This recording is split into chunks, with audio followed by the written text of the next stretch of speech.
안녕하세요. 공공언어 바로 쓰기 셋째 시간입니다. 네, 오늘은 안녕하세요. 네, 재밌겠니? 오늘은 우리말로 꼭 바꿔 써야 할 외국어를 네. 주제로 네. 이야기를 좀 펼쳐 가 보겠습니다. 네.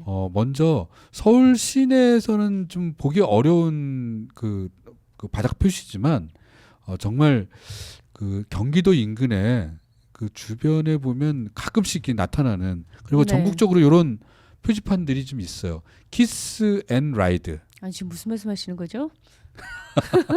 키스 앤 라이드. 라고 들으시는 분들이 있으실 네, 거예요. 이게 무슨 뭐 술집 이름도 아니고 네. 정말 황당한 바닥 표시가 그 되어 있는 거죠. 네. 도로에 그리고 네. 또 표지판으로 서 있기도 하고. 그래서 그거 한번 보여드리죠. 키스 네. 앤 라이드라는.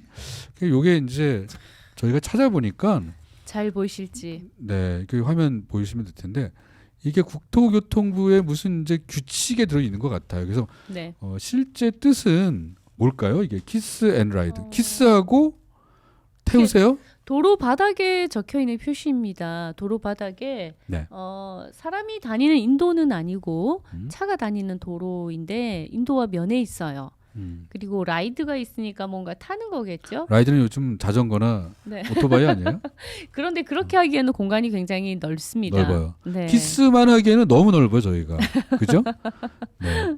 자, 여기는 버스나 지하철 또는 네. 기차를 갈아타는 사람들을 위해서 만들어 놓은 잠깐 와서 이렇게 배웅을 하거나 마중을 하거나 그럴 때 정차할 수 있는 공간을 네. 키스 앤 라이드라고 이렇게 표시를 해놓은 거예요. 사실 이게 뭐 하는 곳인지 모르겠는 거죠. 네, 키스 앤 라이드라고 적혀 있는 곳도 있고요. 네. 간혹 이렇게 심지어는 보시면은 이제 K 줄여서 줄임말이 유행이라고 네, K&R이라고 적혀 있는 곳도 있습니다. 네, KR 이게 뭐냐? 그래서 이게 진짜 뭐 하는 곳인지 우리가 알 수 없는 거죠. 그래서 네. 우리말 가꾸미라는 대학생 연합 동아리 그리고 한글문화연대에서 이 말을 계속 그 지적을 해서 바꿔가고 있어요. 그래서 바꾼 사진도 한번 보여드릴까요? 네. 돌려보면 나옵니다. 자, 환승 정차구역 또는 네. 뭐 잠시 정차구역 이렇게 바꾼 네, 것도 있어요. 잠시 정차고요. 네. 물론 정차가 잠시 세우는 거긴 하지만 네. 사람들이 좀 알기 쉽게 하기 네. 위해서 환승 정차구역 또는 잠시 정차구역 이렇게 표시를 그렇죠. 했더라고요. 저희가 이런 말을 이렇게 바꿔야 한다고 생각하는 거는 특히 안전에 관련된 그런 말들은 네. 우리가 바로 생각할 수 없는 이런 말을 사용할 경우에 매우 위험할 수 있거든요. 네, 네. 그렇죠? 곧 이제 그 겨울이 오면은 늘 나오는 어떤 말이죠? 블랙 아이스. 블랙 아이스. 그렇습니다. 네. 블랙 아이스. 이 도로 살얼음인데 이거를 꼭 블랙 아이스라고 부르는 그런 분들이 있어요. 그럴 경우에 위험을 제대로 알려주기 어려운 그래서 위험해지는 네. 거꾸로 이런 문제가 있는 거죠. 그 블랙 아이스라고 하는 게 그냥 아이스 아메리카노 이런 거 말하는 것처럼 무슨 이렇게 차 이름인가라고도 생각할 수 있어요. 어떤 분들은 그렇죠. 그렇기 네, 때문에 마시는 네, 안전에 둔감하게 만드는 말이 있는 그런 거죠. 면이 있죠. 또 그 비슷한 걸로 우리가 좀 알아듣기 어려운 말 네. 이런 것이 생각나는 게 어떤 거 있으세요? 저는 싱크홀. 싱크홀. 네, 네. 맞습니다. 찌찌뽕입니다. 싱크홀이야말로 정말 사람들이 야 저게 뭐야? 처음에 들었을 때 진짜 알아듣기 어려운 그런 말이죠. 네. 땅꺼짐으로 바꿔 불러야 되는데 네. 또는 땅에 구멍이 났다. 이렇게 하면 될 거를 싱크홀이 생겼다. 이렇게 네. 얘기를 하고 있단 말이죠. 네. 그 외에도 어떤 말들이 있을까요? 그 외에 비상 전화기 같은 경우에 네, 그것도 비상 그냥- 전화라고 쓰지 않고서 뭐 이머전시라고 되어 있다든지. 네. 그렇죠? SOS만 되어 있다라든지 그렇죠. 사실은 SOS가 우리 생활에 우리에게 그렇게 가깝지는 않아요. 네. 또 이머전시라는 말도 마찬가지고. 이머전시는 너무 어렵죠. 네. 그 밖에도 뭐 고무 손잡이 이거를 핸드레일이라고 하고 아우, 있다든지 네. 이런 말들도 있고. 지하철 탈 때 이 그 자동 계단 있잖아요. 그 네. 옆에 있는 것을 그냥 손으로 손잡이를 잡고 가세요 하면 되는데 핸드레일을 꼭 잡으세요. 그렇죠. 뭐 이러면 그런 식으로 저게 방송이 뭐지? 나오기도 하죠. 그래서 네. 사용하시는 말 가운데 특히 안전에 관련된 말은 네. 정말 누구나 알아들을 수 있는 말로 써야 한다. 네. 이게 우리가 2교시 때 배웠던 네. 같이 함께 공부했던 네. 국어 기본법의 정신을 제대로 살리는 길인 거죠. 네. 알기 쉬운 용어를 써야 한다. 네. 네, 그렇고 자 그러면 그런 맥락에서 네. 우리가 또 한 가지 이제 포스터 같은 거 한번 제가 보여드릴게요. 아, 요거는 네. 역시 이제 외국어를 남용한 경우인데 그 혼란을 일으킬 수 있는 경우예요. AI. 네. 얼마 네. 전에 이런 소식이 많이 전해졌죠. 이게 참 골치 아파요. 네. AI 하면은 이게 인공지능인지 또는 조류 독감. 그렇죠. 네. 조류 인플루엔자 네. 이렇게 부르는 조류 독감. 네. 이 둘을 전부 다 AI라고 부르고 있어서 이게 정말 착각하기 쉬운 그런 말인 거죠. 네. 그러면은 이 경우에 우리 사회를 강타하는 AI 열풍 이렇게 했을 때 이 AI가 과연 무엇이냐? 사람마다 생각이 막 다른 거죠. 네. 치킨, 치맥을 생각하는 사람도 있고 또 인공지능 스피커를 생각하는 사람도 있고 네. 별별 오해가 억측이 생길 수 있는 거죠. 자, 근데 이렇게 그런 말들이 로마자로만 있습니다. 딱 풀이되는 것들이 또 꽤 있죠. 네, 아까 그 지난 시간에 풀었던 문제에 나왔던 R&D 이런 네, 말들은 R&D. 연구 개발로 고치면 훨씬 바꾸면 더 되는 쉽게 이해할 수 있습니다.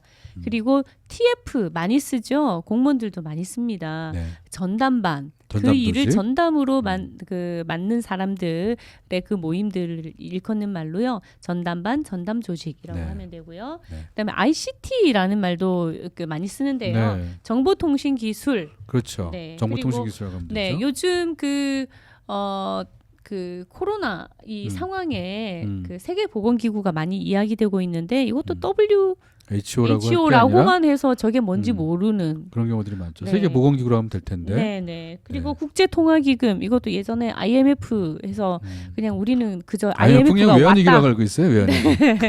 국제통화기금이죠. 국제통화기금이 정확한 그 기구의 이름인 네, 거죠. 네. 자, 그런 식으로 로마자 약자를 쓰는 경우뿐만 아니라 네. 그 어떤 낱말을 잘못 써서 우리가 이제 어려움을 겪게 되는 경우들도 많은데 네. 이제 그런 게 특히 이제 코로나 상황에서 네. 어려운 말들이 우리에게 코로나19에 대한 공포를 더 부추기는 네. 더 그런 어렵게. 문제들이 있죠. 네. 왜냐하면 잘 무슨 말인지 모를 말을 계속 해야 되면 더 겁을 먹게 되는 거죠. 대처를 어떻게 해야 될지도 모르겠고 네. 뭘 뜻하는 건지도 모르겠고 네. 이런 경우가 있는데 그런 말 중에 제가 첫 네. 번째 말씀을 드리면 비말이라는 말이 있습니다. 비말. 네, 많이 쓰긴 하지만 그 비말의 정체를 모르고서 쓰게 그렇죠. 되는 경우들이 많죠. 이거 몰랐죠. 예전까지 사실 네. 코로나 뜨기 전까지는 이 비말이 들어보지도 못한 말이었어요. 네. 우리가 아는 거는 바닷가에서 포말. 노래 가사에 나오는 거죠. 포말로 부서지며 하는 네. 그 포말 정도 네. 알았던 거죠. 네, 비말은 침방울로 바꿔서 네, 쓰시면 됩니다. 쓸 수 있고요. 지금도 많이 나오는 말이 어려운 네. 말이 코호트 격리. 코호트가 뭔지 아직도 모르는 분들 많더라고요. 그렇죠. 이거 진짜 어려운 말이에요. 코호트. 네. 동일 집단이라고 뜻하는 해서 건데. 코호트 격리는 동일 집단 격리 이렇게 바꿨어야 이해하기가 쉽고요. 네, 그리고 우리가 이제 운전을 막 다 네. 많이들 하니까 이거 뭐 어려운 말 아니라고 생각하지만 네. 드라이브 스루. 네. 그거는 차량 이동형 혹은 네. 차 타고. 차 탄 채. 네. 이렇게 그렇게 바꿨으면 바꿀 수 됩니다. 있는 말인 거죠. 네. 그다음에 그리고- 팬데믹. 이 말 진짜 많이 써요. 네, 정말 뭔지 모르는 사람들 많아요. 팬데믹. 그냥 엄청나게 힘든 어려운 무서운 건가 보다. 세계 라고만 생각하는 대유행인데 거죠. 세계적인 네. 대유행. 네. 세계 대유행이라고 하면 될 것 같은데 이걸 그럼요. 좀 팬데믹 하면 좀 있어 보여요. 네. 그래서 그리고 자꾸 이 말을 사용해요. 맞아요. 1차 감염, 2차 감염 하다가 N차 감염 이렇게 음. 나왔어요. 이것도 연쇄 감염인데 사실은 별것도 아닌데 그러게요. 우리 예전에 이걸 그렇게 왜 했는데. 이 지수와 로그 거기에 나오는 N승 이것 때문에 N차 감염을 한 것 같아요. 네. 네.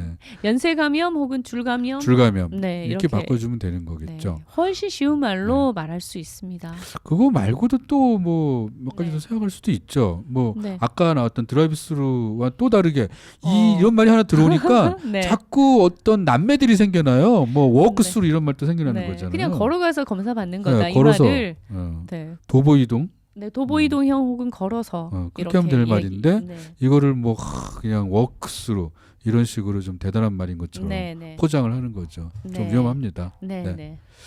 자, 우리가 어려운 말, 특히 외국어, 이것을 남용하지 말자라고 말씀을 드리는 거는 우리말과 한글, 이게 우리 거기 때문에 꼭 써야 한다. 이런 식의 민족 감정에 바탕을 두고 있는 것만은 아닌 거죠. 네. 사실 민족 감정, 민족 의식 이런 건 중요하긴 해요. 근데 그것 때문에 뭐 외국 것을 배척하자. 이런 태도를 우리가 가지는 것은 또 그닥 바람직하지는 않습니다. 그런데 그런 생각이 아니라 쉬운 말을 쓰지 않으면 우리말이 쉽고 그 쉬운 우리말을 쓰지 않으면 외국어 능력이 떨어지는 분들, 외국어 능력이 높지 않은 분들을 차별할 위험이 있다는 거죠. 그렇습니다. 그분들의 알 권리를 우리가 짓밟고 무시할 그럴 위험이 있기 때문에 그리고 그분들이 공적인 정보에 제대로 접근하기 어렵다. 이런 것 때문에 우리가 쉬운 말을 써야 한다. 이렇게 말씀을 드리는 거죠. 네, 많은 분들이 그 공무원들이 쓰는 용어, 그 다음에 표현 이런 데서 어떻게 하면은 많은 사람들이 혹은 나이가 많거나 그 학력이 적거나 나이가 어리거나 누구든지 쉽게 이해할 수 있을까? 그리고 공문서에 어떻게 써야 하는지의 그 원칙에 따라서 어떻게 적을까? 이것만 생각을 하면서 쓰신다면 네. 충분히 여러분들은 좋은 공문서 쓰기를 하실 수 있을 겁니다. 네. 자, 공공언어 바로 쓰기. 뭐 우리가 더불어 살아가는 사회를 좀 더 앞당기기 위해서 네. 먼저 실천해야 할 일이라고 생각합니다. 여러분의 손끝에 또 달려 있다는 것을 말씀드리면서 강좌를 마치겠습니다. 고맙습니다. 안녕히 계세요.